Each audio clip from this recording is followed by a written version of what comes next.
Oke kawan-kawan, kembali di Petani Milenium. Seperti biasa kita akan berdiskusi dan berbicara dan juga mengeksplor tentang tanaman. Khususnya kali ini kita akan melanjutkan video yang sebelumnya, yaitu pencangkokan lengkeng atau perbanyakan lengkeng dengan cara vegetatif, yaitu cangkok. Di belakang saya ini sudah penambahan lagi bibit lengkeng yang kemarin dipindahkan.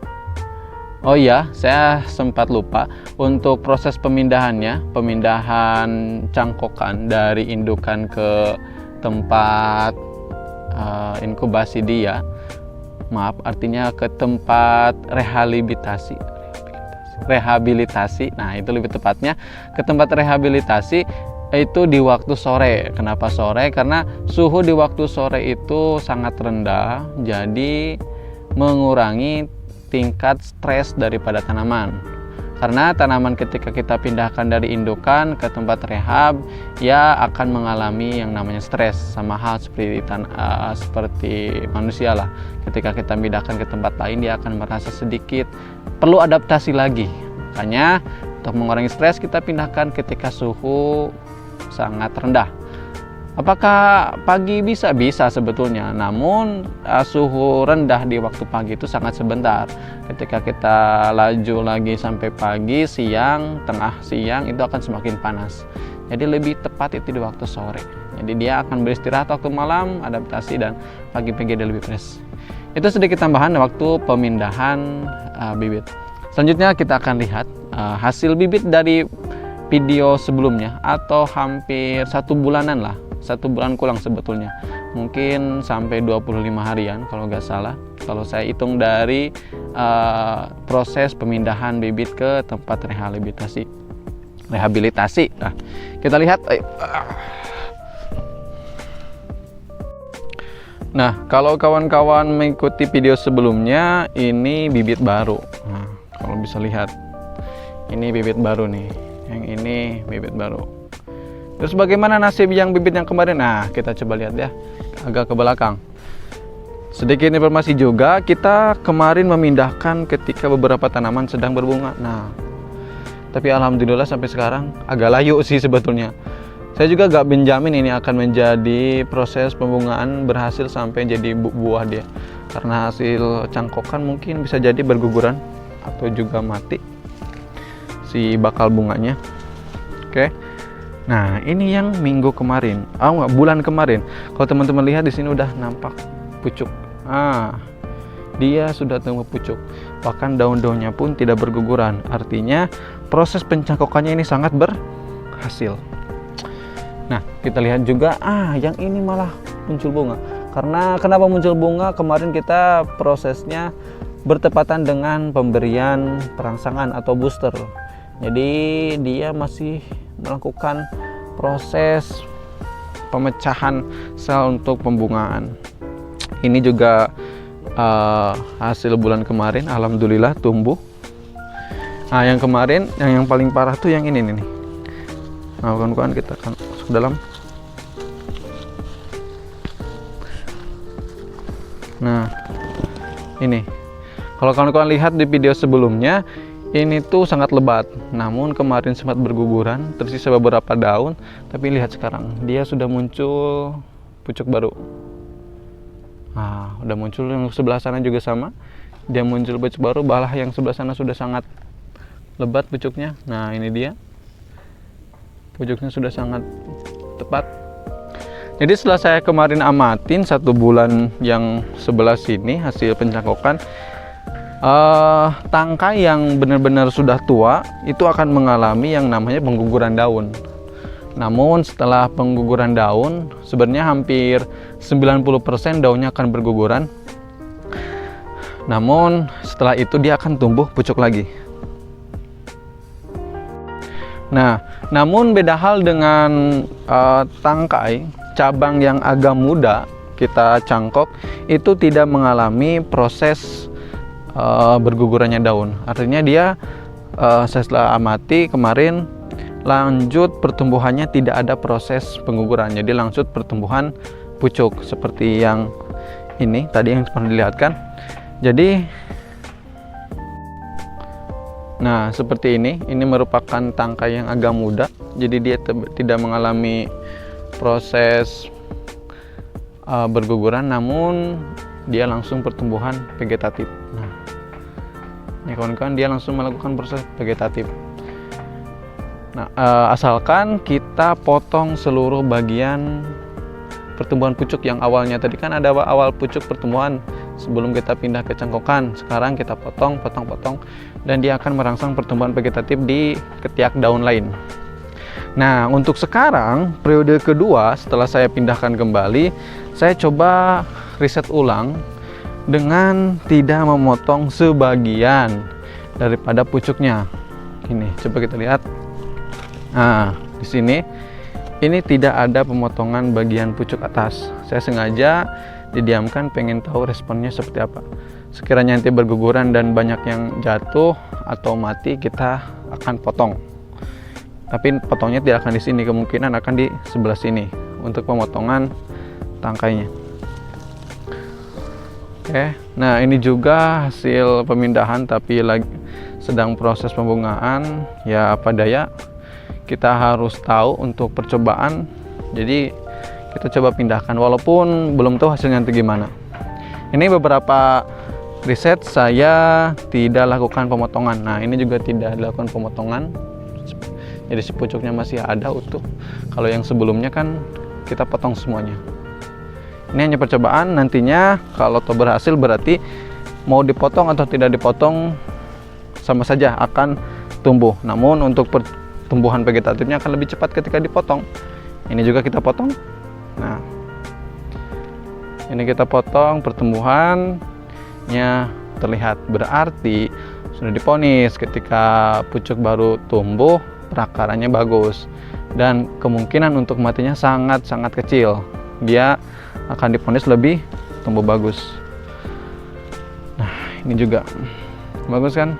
Nantinya setelah 1 tahun atau 1 tahun lah maksimal, setelah pertumbuhannya bagus, kita coba buahkan, kita pindahkan ke polybag yang lebih besar atau ke drum atau ke yang lain sebagainya.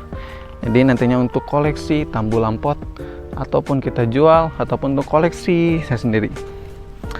Oke, itu kawan-kawan mengenai cangkok. Jadi alhamdulillah berhasil. Jadi riset yang kemarin dilakukan sangat memuaskan, alhamdulillah. Tapi ada hal yang perlu kawan-kawan tahu.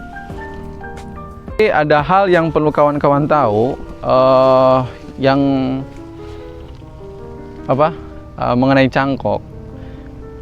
Kalau menurut perhitungan bibit dan percepatan pertumbuhan ini akan sangat menguntungkan karena kita menghasilkan bibit yang tidak perlu menunggu beberapa 2 atau 3 tahun untuk pertumbuhannya sampai tinggi besar. Bahkan untuk 1 tahun ataupun 6 bulan sudah sangat cepat, jadi sudah bisa berbuah tanaman, bahkan tidak menghabiskan lahan bagus. Namun ada beberapa kerugian yang terlihat pada pencangkokan ini, tapi bukan kerugian yang terlihat pada bibit hasil pencangkokan, namun lebih ke pohon induk. Nah, jadi kawan-kawan juga harus tahu bahwa kerugian ini akan berdampak pada indukan.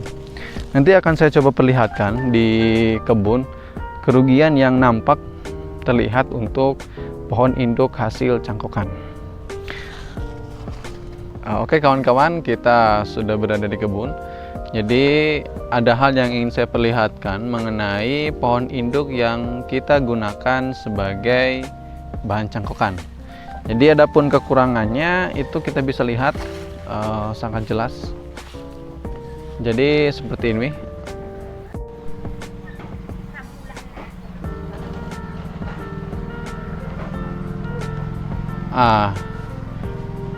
Jadi seperti ini kawan-kawan. Ini indukan yang saya gunakan untuk pembibitan secara cangkok. Jadi kerugiannya apapun dampak negatif yang sangat terlihat itu, pohon induk akan rusak. Jadi kalau kawan-kawan lihat, ini cabang yang menjulur ke atas ini sudah kita pangkas habis. Kita gunakan untuk bahan cangkokan.